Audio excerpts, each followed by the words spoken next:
Rede Canal 10, Cabo Frio TV, apresenta Olhar Espírita.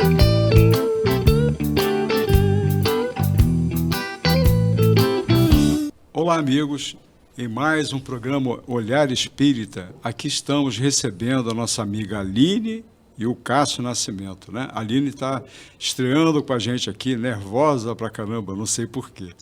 Mas hoje nós temos uma temática, como sempre a gente coloca, procura abordar, né?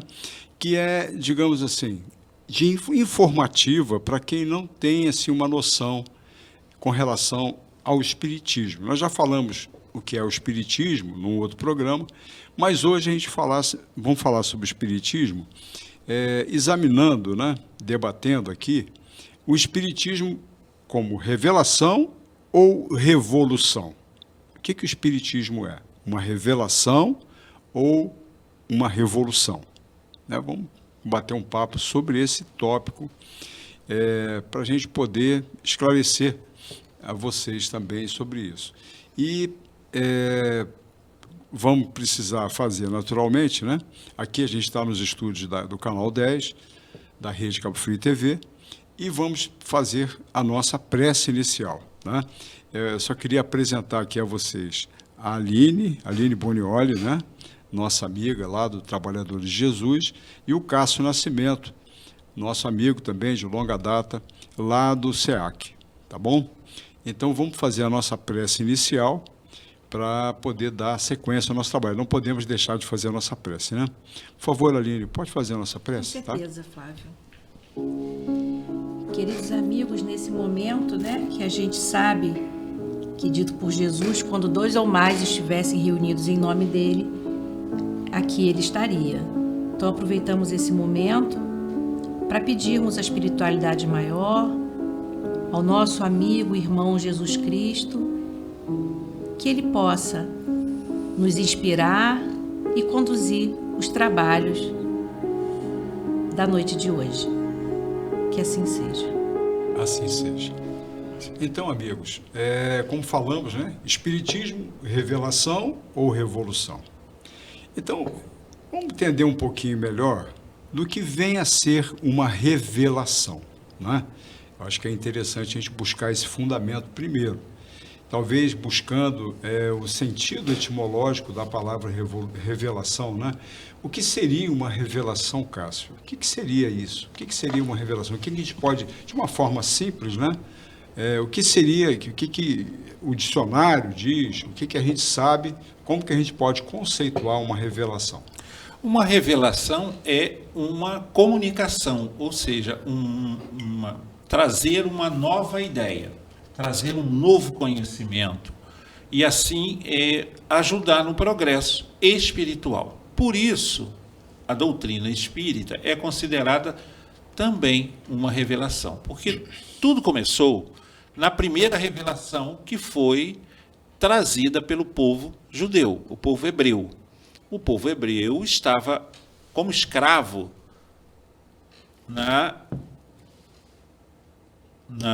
no Egito. Então, foi preparado um profeta.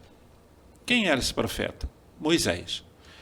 Moisés deixado no rio, todo mundo conhece a história, e ele foi acolhido pela rainha do Egito e ela criou ele como filho. Então, ele foi preparado ali dentro do conhecimento daquele povo, daquela época, para a primeira revelação. Como assim? A primeira revelação como o que seria o Deus único, o que seria todo o conhecimento que ele adquiriu com o povo que ele viveu, onde ele viveu, e com a descendência dele, porque ele era hebreu. Então, ele recebe também a comunicação dos espíritos. Por quê? Quando ele sabe e é informado que ele era descendente de hebreus, ele começa a sentir a diferença do povo hebreu como escravo e dele como senhor, porque ele era um senhor, ele era filho de criação do comando ali do Egito.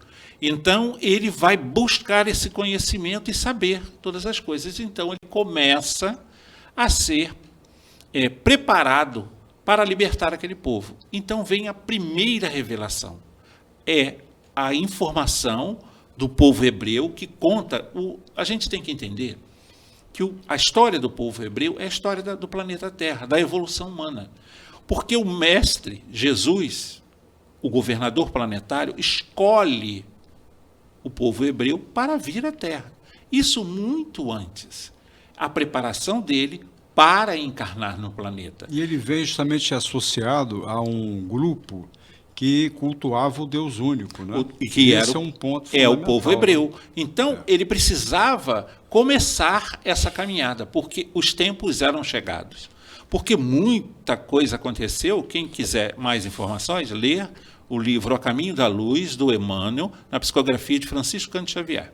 Então, é um projeto que começou muito antes do que a gente pensa.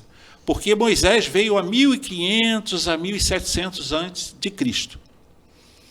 Isso no tempo que a gente está contando da Terra, porque o Cristo foi tão importante que ele dividiu a história, antes e depois dele.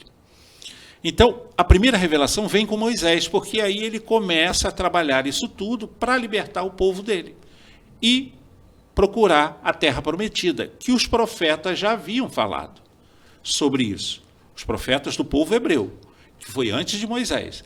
Então, ele vem e liberta o povo e segue para a terra prometida. Enquanto isso, ele recebe a revelação, que foi a primeira, que é a justiça. Aliado a essa revelação, vem também a lei dele, para dominar aquele grupo gigante, que eram 12 tribos, que estavam saindo de um estado muito difícil, que é o estado da escravidão. Então, era um povo muito rebelde, muito violento. Então, precisava-se que ele viajasse até a terra prometida. Mas não tinha uma terra tão longe assim. Ele ficou andando... vagando 40 anos para que aquela geração, né, passasse. Marcada por toda essa influência do Egito, em especial até que a gente vê, nós falamos isso num outro programa, tivemos a chance de falar sobre isso, a questão da proibição de Moisés, que está no Deuteronômio, né, com relação à situação de comunicação com os espíritos. Ele proíbe. Mas por que ele proibiu? Ele proibiu porque, naquele momento, pelas influências que tinha do Egito, existiam comunicações, assim, era muito comum, as pitonisas, né? Aquelas adivinhos e tudo, e o povo, o povo hebreu se acostumou a fazer consultas, buscar consultas no plano espiritual através dessas pessoas que estavam lá e faziam esse trabalho, né? E isso aí trazia muita confusão, porque a gente sabe que comunicar com a espiritualidade não quer dizer que você esteja ouvindo a verdade. Você tem que analisar, você tem que ponderar. Sabe lá qual o espírito que está se pronunciando através do médium, não é? O que está vindo de informação. Então, são cuidados que, digamos, naquele momento não havia, aquilo trazia uma confusão muito grande com relação ao povo hebreu por essa influência do Egito, que existia lá, era comum isso lá no Egito. Sim, e Pode em falar. relação quando a gente fala de Moisés, ele foi fantástico, né? Ímpar naquele momento, era o que se precisava.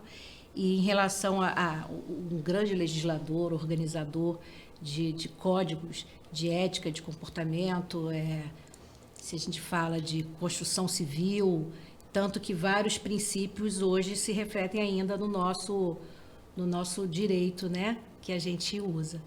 Então, o Moisés teve um papel ímpar, que não só de legislar as questões, organizar as questões morais, mas também as questões do dia a dia da população, né? Tem uma passagem dele que ele fala sobre se uma pessoa sobe no teu telhado e não tem proteção e a pessoa cai, você responde por esse crime. Mas se você cercou durante a sua obra e a pessoa sobe e ela cai, a responsabilidade não é mais sua. A gente que é da área da engenharia e arquitetura, a gente entende perfeitamente que isso é um código de obra. Então, às vezes as pessoas confundem um pouco com a dificuldade de separar o que era moral, o que era lei civil, porque ele teve que criar muitas leis para que se pudesse administrar todo aquele povo que estava sem governo, né, literalmente desgovernado. Porque às vezes a gente fala de Moisés, parece que é só o decálogo, né? A gente só lembra, pois só é, lembra das 10 Não, é muita mandamentos. coisa. É muito A própria mais coisa. proibição da carne de porco, né, que a gente vê que ela foi proibida também, que as pessoas atribuíam um caráter religioso, uma coisa, era porque era questão uma de carne saúde, né? de saúde. Sanitária. Eles estavam no deserto, lugar extremamente quente, é uma carne que apodrece muito rápido e muitas pessoas passavam mal e vinham a óbito. Então, quando ele decide proibir a carne de porco, não era por questões religiosas. Tivemos muitas coisas de caráter religioso e de Questão de caráter saúde, civil. né? Questão Então, a de gente saúde. tem que ir analisando a cada momento que a gente tem esse contato com as legislações que Moisés criou, para entender em que área que ele está legislando, vamos dizer assim, né? E a gente tem que entender que Moisés é a representação. Ele foi o profeta mais importante, mas não foi só ele. Vieram muitos profetas depois dele, até o silêncio. Silêncio que E que silêncio. trabalhavam com ele também na tenda de Moisés. Isso. Né? E tem um Hermínio de Miranda que fala muito sobre isso, sobre essa situação, inclusive dessa proibição que tem lá em Deuteronômio. Ele é bem claro sobre isso, que existia a tenda de Moisés, que ele continuava em comunicação com os espíritos, mas através de outros médios na tenda. Era uma outra questão que ele buscava, tinha orientação espiritual de espíritos superiores, né? Não era qualquer espírito que se comunicava com ele, que inspirava ele nesse sentido. Pode falar, Então, ele tem essa representação. Então, vieram muitos profetas. Depois dele, vieram muitos, porque ele traz, como a Aline falou, ele traz a legislação do plano superior, que é a moral, e traz a civil, ou seja, para domar aquelas pessoas, que é dele, inspirada exatamente nessas reuniões que ele fazia. O interessante também reconhecer que ninguém proíbe o que não existe. Se ele proibiu é porque existe comunicação entre os encarnados e desencarnados. Sim. Isso aí não tem jeito. E os profetas começam a vir à Terra para trazer as revelações, o que ia acontecer, e até que tem um silêncio de 300 anos. Não se tinha mais profeta. Porque o profeta, no povo hebreu, quando ele se revela, ele tem algumas características básicas. Ou ele faz um fenômeno, ou ele prevê as coisas. Então, o profeta, para ser considerado um profeta, ele tem certas características que é necessário, reconhecida pelo povo hebreu, para ele ser reconhecido como profeta. Então, foi o que Jesus fez. Porque Jesus fez milagre, ele fez profecia, ele fez ensinamento, então ele foi considerado um profeta. Mas houve um silêncio de 300 anos até que vem o último profeta, João Batista. Preparar o caminho do precursor com a segunda revelação. Quem era a segunda revelação? Jesus. Aí já é o governador planetário, que vem trazer a era do Espírito. Não mais falando só o que trouxe os outros profetas, mas sim dando cumprimento ao que os profetas disseram e renovando, porque aí ele traz o amor. A primeira revelação, a justiça. A segunda, o amor. É o pai justiça, né? Isso. Através do castigo, né? Isso. Naquela questão do pai que castiga, do pai que pune. Exatamente, porque o povo hebreu não reconhecia muito uma coisa alegórica, não. Ele era básico, ele era bem terra, bem físico, que ele pudesse tocar. Por isso que Jesus falou em parábolas, para que todos pudessem conhecer a revelação. Porque se ele falasse de coisas muito abstratas, o povo hebreu, então, não ia entender absolutamente nada. Isso é interessante, as parábolas, né, porque isso conservou a pureza e toda assim, a essência do ensinamento, ela ficou preservada, serve até hoje. Quando a gente fala da parábola do filho pródigo, a gente está falando das pessoas hoje. E além de arquiteta, eu sou educadora também, né? Por opção, estou na educação há quase 40 anos. Então, dentro da educação, a gente fala em relação à prontidão, né? Quando o aluno tem prontidão para determinado conteúdo, e por isso que a gente tem esse sistema seriado, que conforme a maturidade e a prontidão, vai se aprofundando os conteúdos. Com a humanidade é a mesma coisa, né? Não foi diferente. Né? Pedagogicamente, veio Moisés a seu tempo, para a população que existia naquele tempo. Depois vem Jesus, ao tempo dele, com uma população mais propícia, com maior prontidão para entender melhor os princípios e o que ele trazia, né? A forma que ele interpretava as coisas e conduzia todos os ensinamentos dele. E mais na frente a gente vem falar, né, que hoje é o principal do programa, ponto, sobre mais uma revelação que é anunciada e que a gente, enquanto espírita, a gente identifica como sendo o espiritismo. Né? Anunciado pelo próprio governador.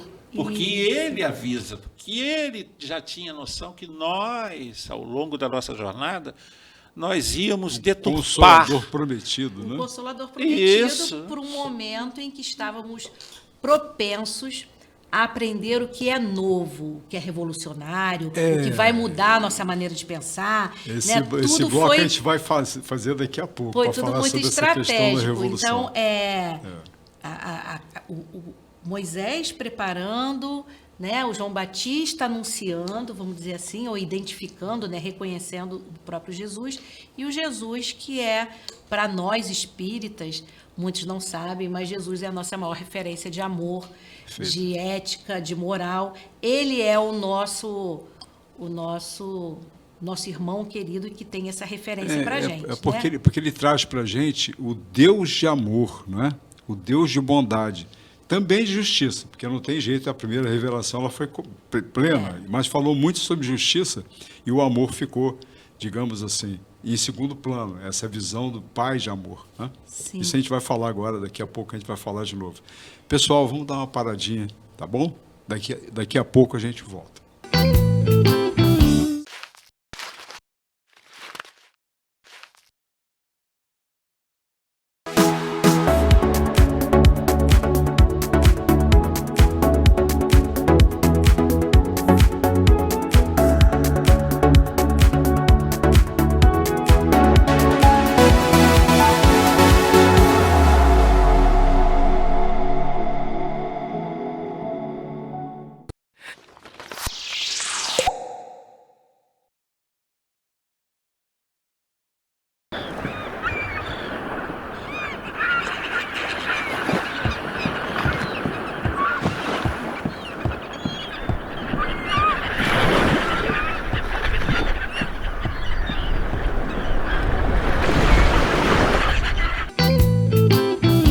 Retomando então, amigos, aqui novamente, nosso programa Olhar Espírita, aqui com esse tema, né? Espiritismo, revelação ou revolução. Tá? Bem, a gente estava falando aqui já da segunda revelação. A primeira revelação, Moisés, que nos mostrou o Pai de justiça, né? Nem Pai, mas o Deus, né? Soberano, Deus único, mas de justiça, não é? De regras, vamos dizer, justas, regras, digamos, de orientação para o povo, como até a Aline falou no primeiro bloco, mas buscando ordenar as coisas, trazendo ordenamentos, né, para estabelecer justiça. Aí a gente já entra no outro momento, que é quando vem Jesus, né, após o João Evangelista, ele faz o papel dele, daquele profeta, até como também o Cássio falou para a gente, e anuncia realmente Jesus e o reconhece, o Messias, né? Justamente naquele batismo que Jesus recebeu, como essa marca, né? Como esse processo de reconhecimento, vamos dizer, da condição de que ele era o Messias, ele era aquele que estava prometido. E depois, então, Jesus, no curso daqueles 3 anos do seu apostolado, naturalmente ele começou, né? Tem um período da vida de Jesus que ainda é meio assim, não se tem muita informação. Né? A partir dos 12 anos. Ele não tem muita informação. Existem alguns títulos apócrifos, né? Que não são reconhecidos sobre esse período. Aí falam que ele viveu com os essênios, né? E tem uma série de histórias a respeito desse período de Jesus. Tem aquele momento que ele teve na sinagoga, aquelas situações todas, que ele demonstrou uma inteligência, uma capacidade prodigiosa, mas até esse ponto daí em diante não se sabe muito mais a respeito. Né? Mas nos 30 anos dele, quando ele completou 30 anos, são 3 anos de apostolado. Então, tudo que a gente conhece de Jesus, da mensagem do Evangelho de Jesus vem desse período, né, desses 3 anos. E foi um período que Jesus teve aquela peculiaridade de falar muito para as multidões, né, e fora, vamos dizer, do templo, né? Ele falava nas ruas, nos montes, né, nos locais onde ele estava, e ele era muito seguido por várias pessoas. Era sempre em função, digamos, daquelas situações, vamos dizer, entre aspas, né, dos milagres que ele produzia. Então as pessoas o procuravam buscando cura, buscando algumas soluções e tal, para resolver alguns problemas, e estavam sempre ali buscando Jesus, especialmente buscando cura das doenças, né? Porque naquela época não tinha, como hoje a gente tem, os recursos que a gente tem, né? Então a doença era fatal, praticamente a pessoa tinha pouco tempo de sobrevida se ela contrair uma determinada doença. E aí vem Jesus, então, e ele fala para as multidões. O que ele falava para as multidões, Aline? O que ele falava? Porque ele era, não era só o milagre, sem dúvida, as curas que foram produzidas, que revelavam a grandeza dele, né, a capacidade espiritual de Jesus, que é inigualável, né, em relação ao mundo. Acho que o nosso planeta nunca recebeu nenhum espírito dessa envergadura. E ele realmente está numa condição bem especial nessa questão. Então, o Jesus, ele fala, né, que ele veio para cumprir a lei, né, não veio para destruir. Então, dentro de todo um projeto maior, para que ele fosse reconhecido como Messias, ele tinha que cumprir algumas situações, passar ou realizar alguns feitos, para que assim fosse identificado por aquele povo. Sim. E assim se cumpriu, foram os milagres, né? As aparições, os milagres, porque realmente eu sou fã de Jesus, né? Ele tinha uma capacidade enorme. E na minha concepção, a maior revelação que ele podia trazer para aquele povo tão sofrido, que ele levava onde havia maior sofrimento, era a acolhida e o amor verdadeiro. Falar sobre o que é amar, né?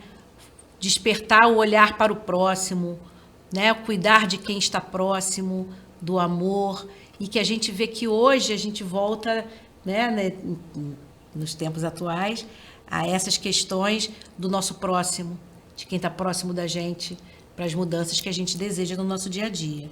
Então, a mensagem de amor que Jesus trouxe, ela foi um divisor de águas, né? E mudar a maneira que as pessoas entendiam e conheciam o Deus único, soberano, mas um Deus de amor, um Deus justo, mas um Deus de amor, um pai. E ele identificava ele como ponto, pai. Né? Um Deus justo, de Sim. amor, mas justo. Justo. A justiça, esse é um ponto que a gente enxergar Jesus apenas por essa via, não é isso. A justiça, ela tem relação com uma lei estabelecida, e a lei maior, a lei de Deus, as leis de Deus que estão estabelecidas. E a justiça, ela não é contraditória ao amor, né? A gente acha que elas não se comunicam, e na verdade é uma forma de amor, né? Não é uma coisa rude, não é punição, é justiça, é ser justo. Ser justo com o próximo é uma forma de respeito, e o respeito é uma expressão do amor, né? Então ele traz para a gente um pai mais próximo, um Deus mais próximo, mais amoroso, mais presente, mas sempre muito justo. Quando você procura ser justo, você se aproxima da via do amor, sem dúvida. Se você, sei lá, você causou um prejuízo a alguém, eu acho que é correto, né? Sem dúvida, que você vá e cumpra o seu papel de sanar aquela questão. Né? Da passagem do amar a Deus sobre todas as coisas e ao teu próximo como a ti mesmo, né? Isso aí já dá uns 5 programas, né, Flávio, para a gente falar sobre isso. A gente fala muito. Mas quando a gente fala do amar ao próximo, como que eu vou amar meu próximo? Ou como que eu vou amar meu inimigo? A gente tem que entender as diversas formas de manifestação do amor. E o respeito, a tolerância, que hoje em dia a gente precisa tanto, são práticas amorosas, são práticas de amor. Não consigo amar a todos como amo meus filhos, mas eu tenho uma referência de amor grande, que é a referência como mãe, que é uma referência muito grande, e eu procuro ser o mais próximo possível para mim, como é a minha referência de amor, de amar como eu gostaria que meus filhos fossem amados. Né? Cuidar dos meus alunos como eu gostaria que meus filhos estivessem sendo atendidos. Porque, para mim, esse é o maior sentimento de amor que eu consigo te sentir, que é o amor materno. Então, eu parto da minha referência para que eu lide com o mundo. Não consigo amar igual, mas eu já consigo respeitar. Eu já consigo tolerar. Que é uma forma de expressão, é uma forma de amar. Né? A gente tem que ter parâmetros, né? Na vida, na vida comum, né? A gente precisa de ter, digamos, referências, parâmetros. E Jesus é exatamente esse parâmetro inexcedível, né? Quando a gente fala de Jesus, a gente está falando realmente de uma magnificência, de uma condição muito superior. Naturalmente, por esse motivo mesmo, a gente conseguir viver aquilo, a proposta do Evangelho em plenitude, de uma forma plena, é muito difícil ainda, porque nós somos ainda espíritos imperfeitos. Sim. Nós temos ainda vastas imperfeições a superar. Não é? Conversava ontem até com um companheiro, um amigo evangélico, e ponderei esse ponto com ele, não é? Dessa questão que 70 anos, 80 anos de uma vida, de uma existência física, eu não tenho como abarcar todas as informações, ou toda a evolução, ou todo o entendimento, todas as condições de melhoria que eu preciso empreender na minha vida. Eu vou chegar ao final da minha existência com várias e várias situações que eu ainda não resolvi. Então, aonde, como que a gente vai solucionar essas questões? Né? O Espiritismo, ele vem nos falar sobre esse ponto, né? Que seria o nosso bate-papo do Espiritismo, a gente vai falar no final. Tá? Por enquanto, a gente está falando da segunda revelação, que foi Jesus. Mas aí, entrando nessa linha, Cássio, o que você diria aí com relação a essa questão assim, que a gente está abordando, já entrando um pouco na seara espírita, vamos dizer assim? Porque o Cristo, nós identificamos, e a espiritualidade superior também identifica, como nosso governador planetário. Ele não era apenas mais um profeta, ele era o profeta, ou seja, era aquele que guiou todos os outros. Tanto é que ele diz que ele não veio destruir a lei, ele veio dar condições, cumprimento. E ele vem com o trabalho do amor e o reconhecimento de que a vida é muito maior do que a vida física apenas. Porque até então o povo hebreu era muito apegado às coisas, ao mundo material. E estava seguindo por uma linha que ia acabar se perdendo. Inclusive porque eles viviam sob o domínio romano. Né? Sempre algum povo dominou ele. Então, nessa fase era Roma. Roma estava sobre... Mas era necessário que fosse Roma. Era necessário. Porque da chegada do Cristo, no nascimento dele, o imperador que veio para tomar posse e sentar naquela cadeira romana, ele foi preparado. Então, foi um tempo de paz, da época do nascimento de Jesus até muito depois. Houve muita paz no mundo. Foi necessário que viesse vários espíritos, a gente tem conhecimento disso nos livros psicografados, né, por Francisco Canto Xavier, por Divaldo Pereira Franco e tantos outros médios, que essa pleiade de espíritos precederam a chegada do mestre. Quando ele chegou, aí viria a idade do espírito, ou seja, os valores espirituais com a potência do amor. Deixa de ser apenas a lei de Talião, que não tem nada a ver com Moisés, mas era a lei que eles utilizavam, olho por olho, dente por dente. Deixa de ser isso. E fala desse amor. Né? Amar ao próximo como a referência é o amor a você, ao seu amor próprio, ao seu amor. Como que você vai amar o outro? Qual é a referência? O amor que eu sinto por mim. Então, eu vou cuidar do outro como se fosse eu. A empatia, é isso.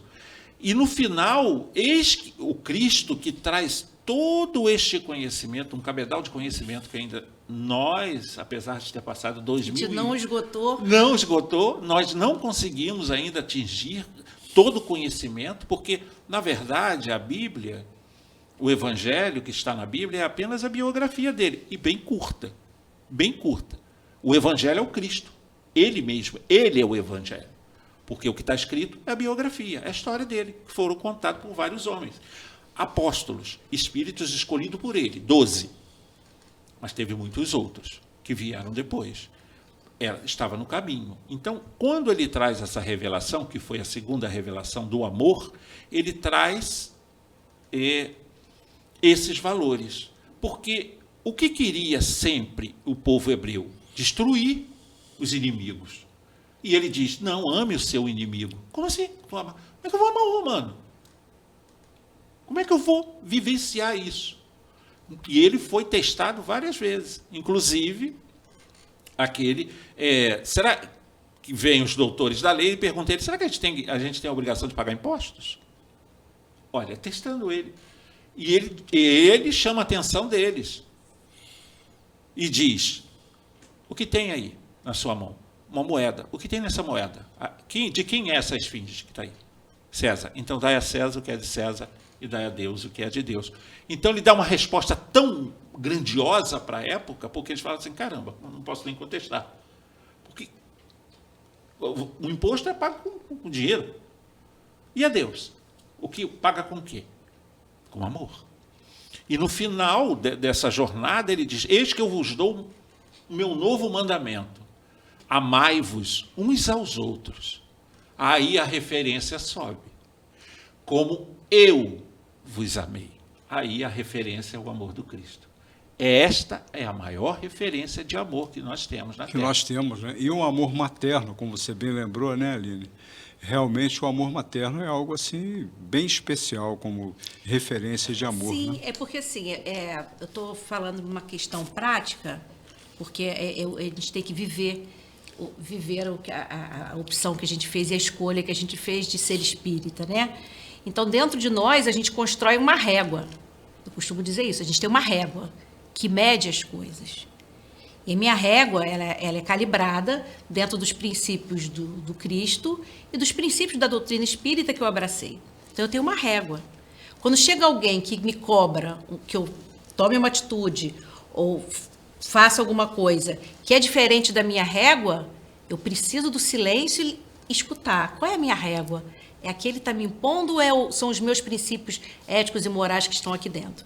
Então, para construir a minha régua pessoal, por isso que eu fiz questão de enfatizar, para minha régua, o que eu consegui, o máximo de amor que eu consegui experimentar nessa encarnação foi a maternidade. Então, eu parto dele como uma referência máxima que eu já consegui. Então, daí eu parto para tentar para uma referência para o convívio com o próximo, né? Do exercício do respeito, da tolerância e tudo mais. Você fala dessa régua, isso me remete a uma escala de valores, Sim. vamos dizer. Sim. Que a gente precisa realmente ter isso construído em nós. Porque a nossa escala de valores, como você bem lembrou, a questão, se a gente for ficar apenas observando a vida sob o ponto de vista material, é complicado, não é? Você vai estabelecer tudo bem uma escala de valores, mas no nível da matéria. Não é?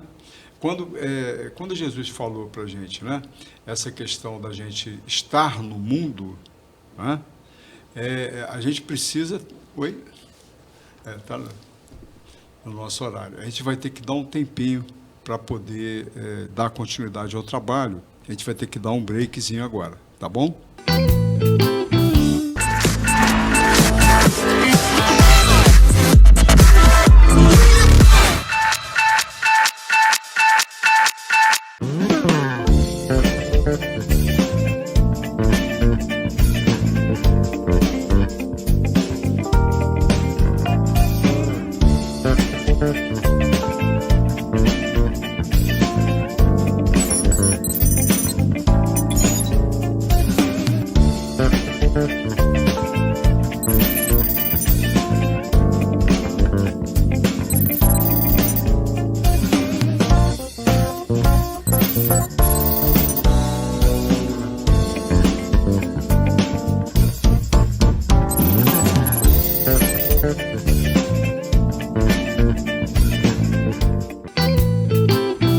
Retomando então, amigos, aqui para a gente poder prosseguir a nossa abordagem, né?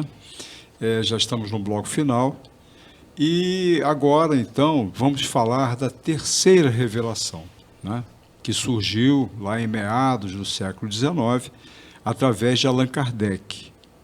Hippolyte Léon Denis Rivail, que seria o nome de batismo dele, né, mas codinome ou pseudônimo, Allan Kardec. Então, Kardec, um pesquisador, né, começou nas observações dele, as mesas girantes, a gente não vai entrar nesse mérito hoje, né? Mas começou a observar alguns fenômenos que aconteceram, fenômenos, digamos assim, inteligentes, como é que uma mesa vai dar resposta? Mas a mesa estava dando resposta através de um processo tiptográfico, assim, batendo, com batidas, né? A mesa flutuava e ela batia, ela dava respostas através de tantas batidas, era uma letra, cada conjunto de batidas representava uma letra e as respostas eram dadas. Então isso aí começou a deixar o pessoal, e o pessoal era tipo uma festa de salão, eles não tinham televisão, essas coisas, né, que a gente tem hoje em dia, né? Nem rádio, nem nada. Então eles se reuniam nas casas, né, nos salões, tal, o pessoal se reunia para poder ver uma novidade. Então isso era uma novidade. Realmente, mesa flutuar e dar resposta é um negócio bem diferente, né?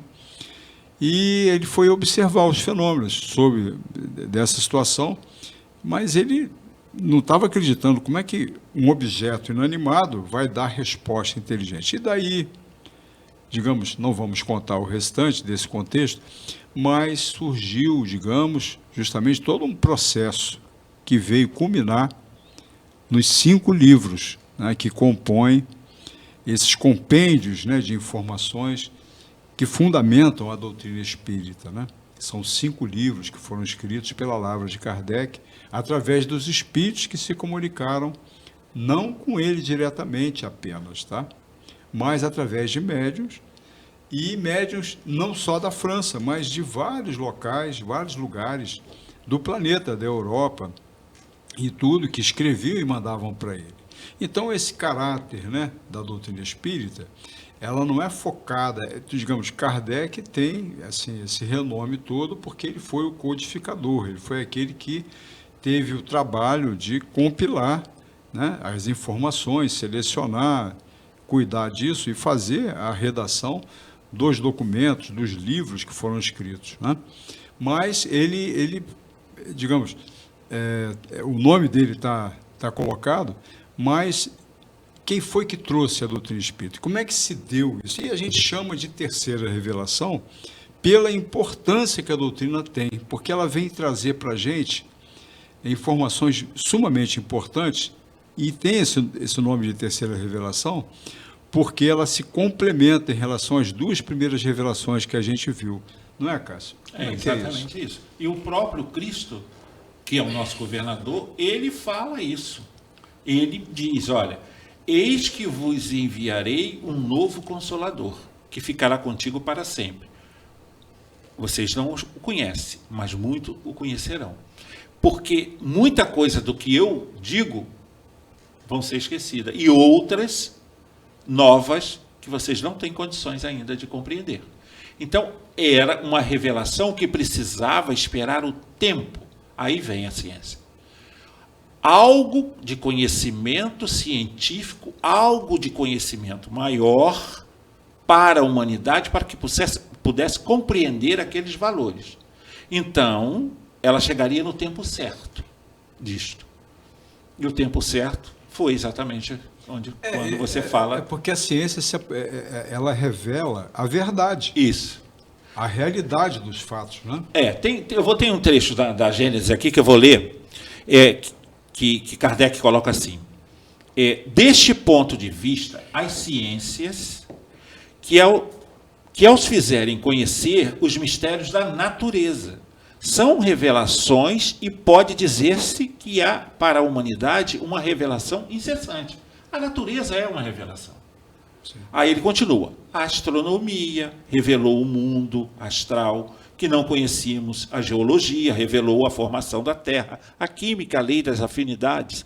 A fisiologia, as funções do organismo e etc. Aí ele cita os nomes desses missionários. Porque a gente acha sempre que missionário é ligado à religião. Não. Missionário é todo aquele que vem com uma missão grandiosa, seja para um pequeno grupo ou para o planeta.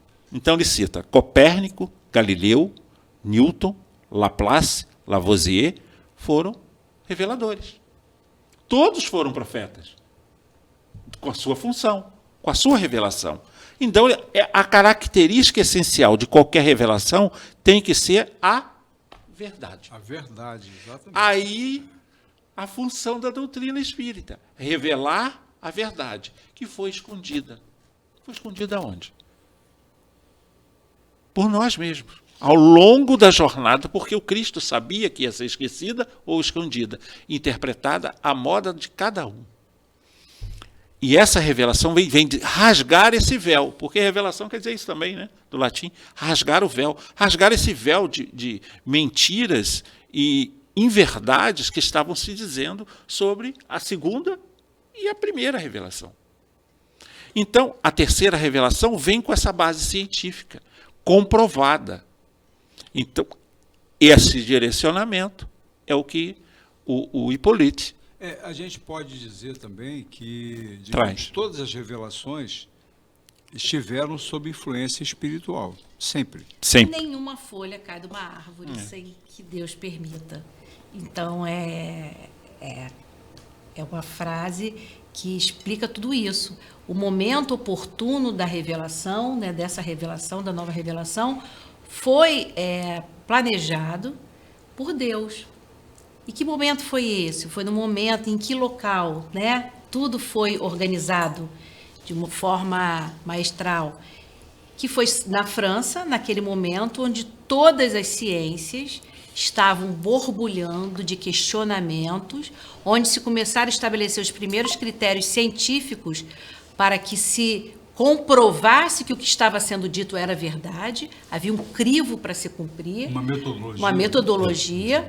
O Kardec, ele era um homem da ciência, ele era extremamente rigoroso com a sua forma de conduzir os estudos, nesse momento da França, que ele se desperta o interesse por alguns fenômenos que ele, como pode, um objeto inanimado, igual o Flávio falou, está dando resposta, está conversando, tem alguma coisa aí que vai além.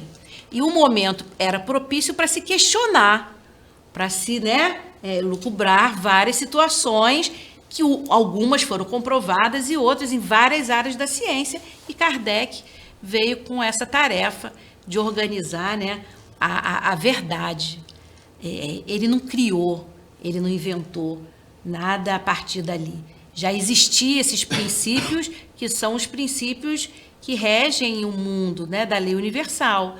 E ele organizou isso dentro das obras, né, da codificação espírita. Você falou sobre a revelação em profusão. Aquele momento lá do século XIX, do século XIX quase que inteiro, né? Sim. Ele foi muito marcado por essas descobertas, essas revelações, descobertas científicas, né? Grandes cientistas que viveram nesse Inclusive período, a teoria da evolução, por Darwin. Também, que foi contemporâneo, até foi de Kardec. contemporâneo. Né? Então a gente vê que foi um período assim de uma certa revolução planetária, né? No conhecimento, no âmbito do conhecimento. Então era um clima, era uma ambiência, era um momento assim em que também você empreender pesquisas, empreender estudos, né? Para poder conhecer a vida espiritual, conhecer o mundo dos espíritos, porque foi isso que aconteceu. Eles começaram em várias partes do planeta Terra a virem comunicações através de médiuns que reencarnaram e, digamos assim, a sua lavra mediúnica foi destinada à produção dessas obras maravilhosas que constituem os 5 livros da doutrina espírita. E a gente sabe que todos aqueles outros irmãos espiritualistas de outros segmentos, né, eles se valem das obras espíritas para estudar. Né? Num centro de Umbanda, até acho que Marcelo comentou comigo, que eles estudavam lá as obras que vieram pela lavra de Kardec, pelo trabalho de Kardec. Né? A codificação foi um legado deixado para a gente ímpar. em diversos livros, né? Quando fala das leis morais, das leis naturais, de tudo que rege o planeta, é libertador, né? Eu acho que quando se tratava de um conhecimento que era revelado, que a partir dele haveria uma grande modificação, se entendia como revolução. Então, dentro desse olhar, o Espiritismo ele é a revelação e a revolução do momento, porque muda a maneira de pensar e lidar com o universo a partir daquela codificação, daquela organização, né, dos conteúdos ditados pelos espíritos, dentro de um critério rigoroso, um critério científico, para fim que realmente fosse dado como uma revelação, como dado como uma verdade. É um mundo paralelo que não adianta, a gente não tem como você se esquivar ou achar que não existe.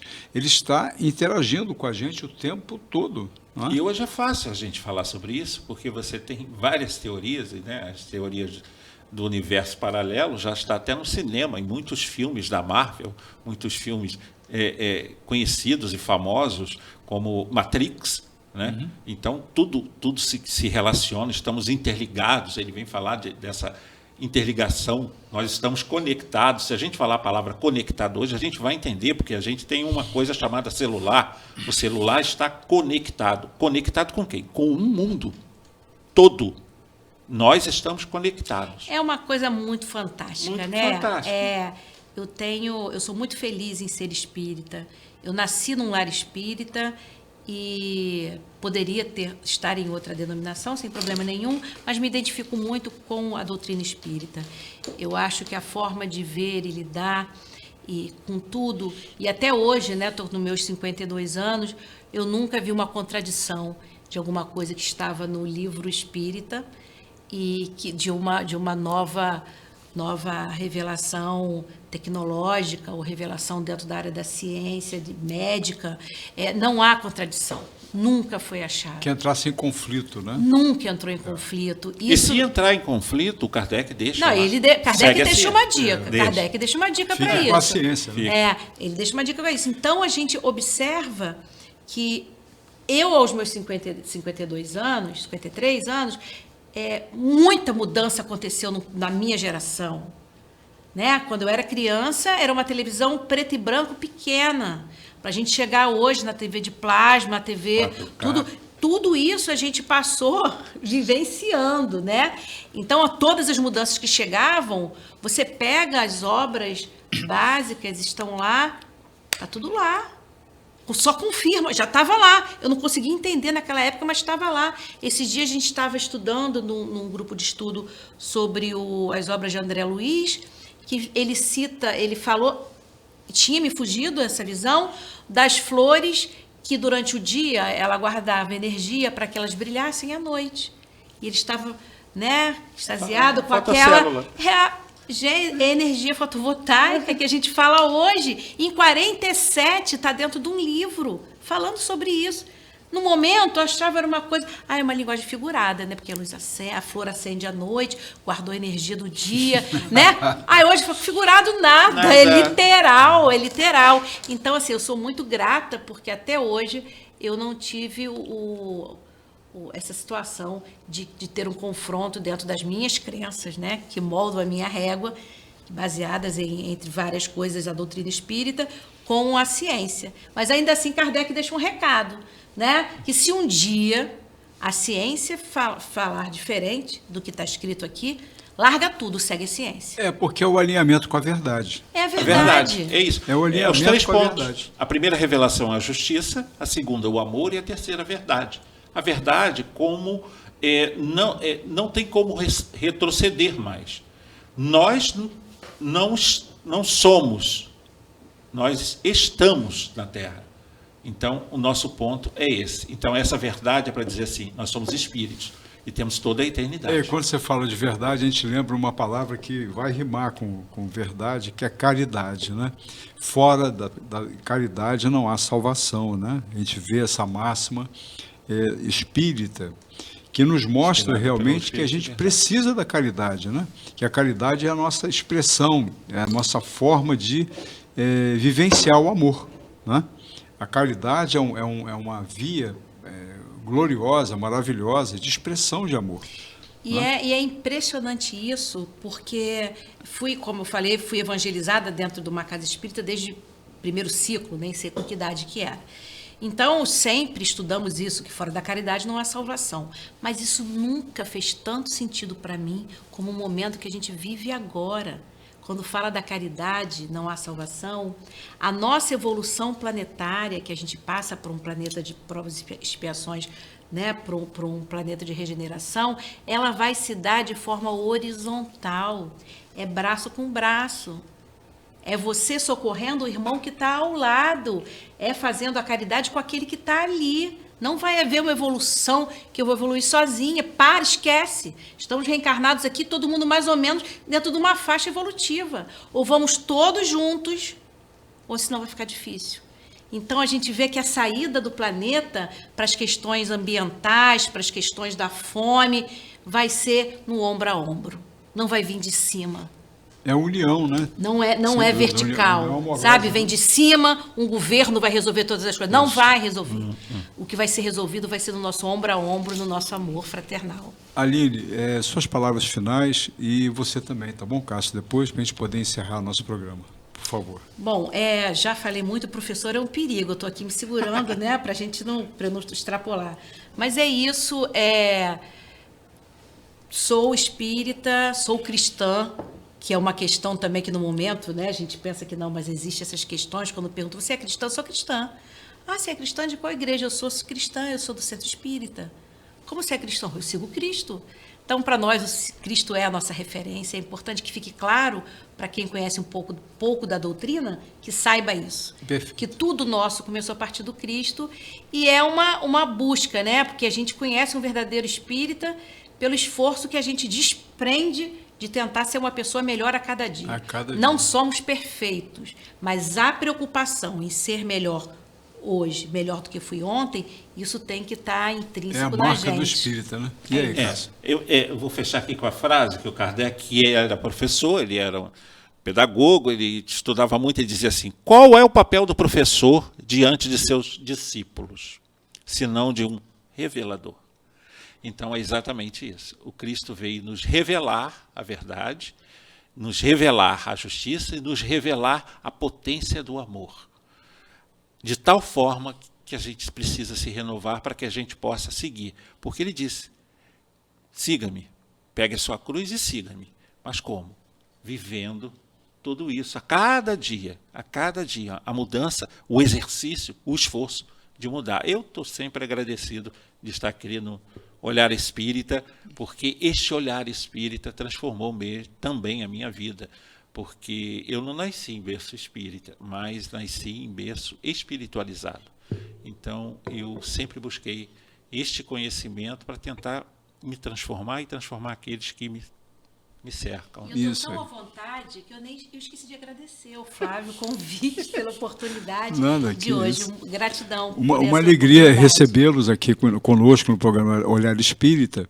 E vamos então nos despedindo do pessoal, né? Até a próxima oportunidade aqui no Canal 10. Muito obrigado.